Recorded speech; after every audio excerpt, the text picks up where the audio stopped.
Italian Wine Podcast. Chin Chin with Italian wine people.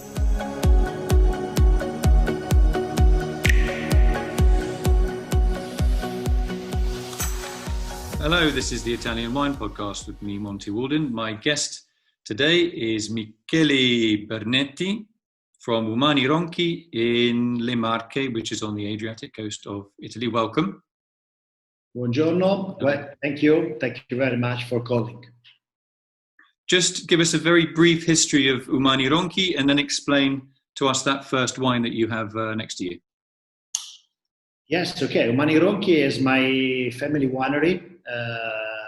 Umani Ronchi actually was founded in the 50s and was founded by a gentleman whose name was Gino Umani Ronchi. And my family took over the company in the mid-60s, basically, and decided to maintain the name that was already established.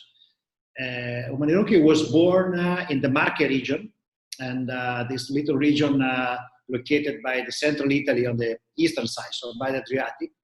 And we were born mostly producing Verdicchio, which is probably the most traditional varietal grown in my region. And then years after years, we developed the production also other red wines, some important red wines, some other appellation like Rosso Conero, which is a smaller appellation by the Adriatic, by the sea, literally by the sea. And more recently, we also developed the production in Abruzzo region, which is just south of Le Marche, where we produce Montepulciano d'Abruzzo and Pecorino. So basically, we work in three major, district producing district. One is the Castelli di Jesi for Verdicchio. Another one is the Conero for Rosso Conero. And then the third one is in Abruzzo with Montepulciano d'Abruzzo and Pecorino. In total, we own an important estate, which is about 200 hectares. Okay. Can you just show us the bottle of wine that you have with you? Yes, I have today the bottle that has been chosen by OperaWine, by Wine Spectator, is probably our top-end Verdicchio, which is called Vecchie Vigne, old vines. And the vintage 2015, so it was, we choose on purpose an older vintage to show also the capacity for this grape, this varietal, and this wine in particular to be aged for some time. Okay, so where are the grapes coming from? So the grapes are coming from a vineyard which is more than 50 years old. It was planted at the end of the 60s and is located in Monte Carotto, which is a small village right in the center of the Verdicchio Classico producing area. We're talking about 350 meters above the sea level. And it's a beautiful place. It's a place where when we talk about biodiversity, it's something that we can really find in that place. In fact, since 5 years now, the wine is organic certified, and the grapes are 100% Verdicchio. That's what we source from this vineyard, and it's very interesting because we did a job in the vineyard of basically restructuring, restoring the old ancient vineyard, and that's where we source the grape for the wine. So it's quite unusual that you're putting. Normally people think that, it's a big wine merchant. They don't care about detail. They just want to have mass production. That you're making this particular Verdicchio, rescuing an old vineyard, doing a lot of manual labor, I would imagine.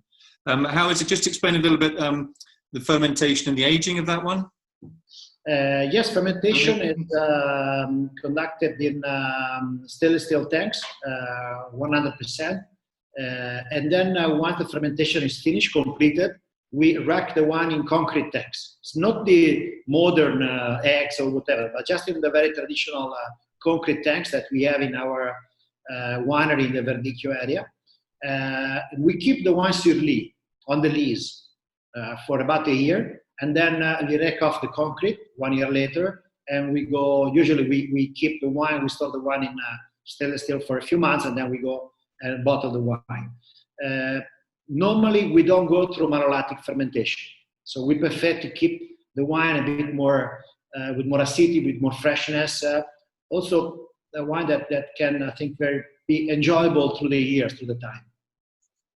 Okay, so when you say enjoyable, if you and I go and have dinner this evening, and you bring that bottle that you have in your hand, what would you eat with at dinner?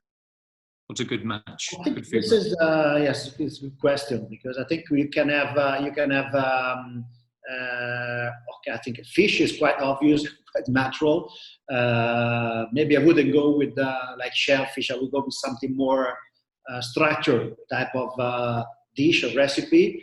But it's a wine that complement, like many other Verdicchio as well, even some white meat, or maybe pasta with meat sauce, the bolognese, for instance, sauce, which is very typical in my region, no? The handmade pasta, fresh pasta with some richer sauce.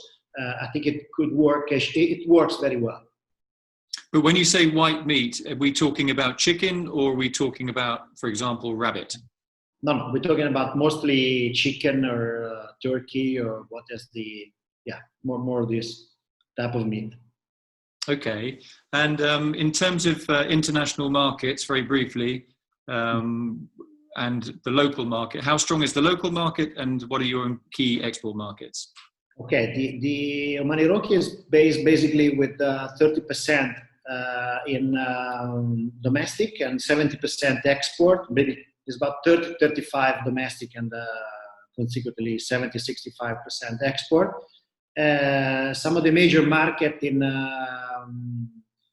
the top 5 markets could be considered in Asia is Japan, in Europe in between Germany and Sweden, of course in America, United States and Canada are quite important for us. Okay. Have we missed anything? C'è qualcos'altro da dire o no? Maybe we could talk about the aging capacity. It's one that has a fantastic few years after the bottling.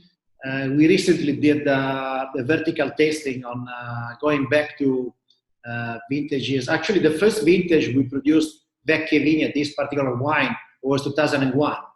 And it's still showing beautiful. I mean, the wine usually gets, Verdicchio when it's aged, it gets a little bit like a Riesling with some a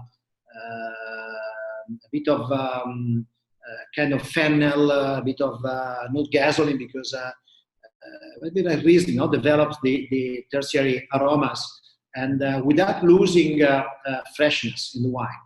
And but even with some other Verdicchio, we went back to 95, 96, and the wines are still beautiful. Not all the vintages, of course. We're talking about the good vintages, and this is, I think, the quality of the white wine. Do you think? I mean, Verdicchio is Italy's finest white wine variety. Do you think it's a little bit still underestimated in the market? I think Verdicchio is definitely underestimated. It's one of the. It's a little bit like Marche region. No?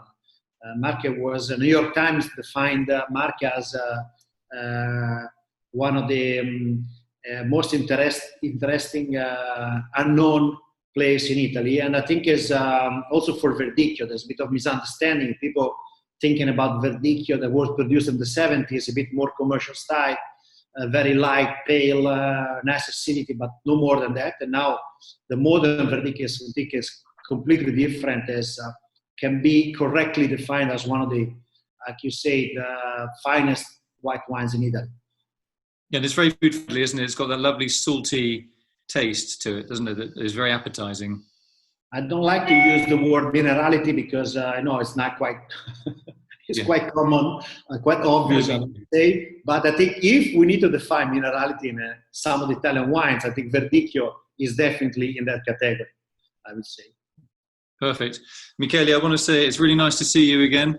And I want to say thanks for coming in to tell us a little bit about Umani Ronchi and about Verdicchio. And next time I see you, hopefully we'll talk about an award-winning red wine that you've made. Okay. Thank you very much. Grazie. You live in a very beautiful region, by the way. Thank you. I look forward to seeing you here. Once we can move. Grazie mille.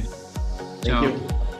Listen to all of our pods on SoundCloud, iTunes, Spotify, Himalaya FM, and on ItalianWinePodcast.com. Don't forget to send your tweets to @ItaWinePodcast.